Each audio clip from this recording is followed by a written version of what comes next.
Of course, the Secretary of State serves on the State Board of State Board of Apportionment, which does the redistricting. That's the Attorney General, the Governor, and the Secretary of State. Those three people are actually involved in redistricting the House seats, the Arkansas House seats, and the Senate seats.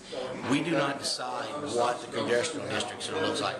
A lot of people don't realize that that is done by the legislature, not the Board of Apportionment.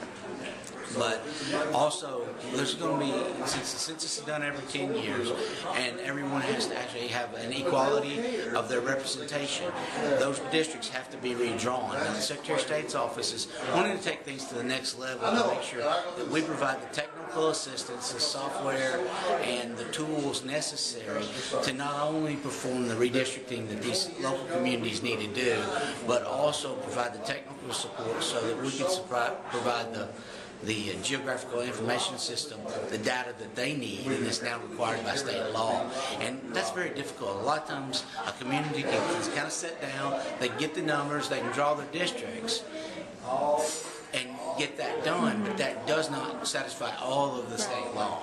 Well, the River Valley, as far as I know, haven't had any large changes in population. So compared to other areas of the state where the population has actually grown really quickly, you'll see those districts shrink up and more of them move into those areas. And the areas of the state that's been losing population, you'll see their districts grow larger and have less representatives. The River Valley has been fairly static in population and whatnot, so things will not change a whole lot with the River Valley. But I still encourage everyone to be involved in the process. One of the ways that you do that is you go to arkansasredistricting.com and follow the process.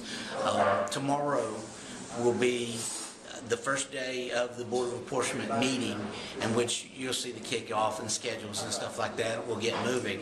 But to follow the process on arkansasredistricting.com, you will see, we'll eventually hope to be able to make available the software so that you and any of your readers or listeners will actually be able to go in and try it and play around with the numbers and the games and see what's actually happening for themselves, rather than just kind of trust that the lines have to be drawn a different way. I would really like to see voters themselves become involved in presenting solutions and options. We want to make sure that everything is done as fairly and openly as possible.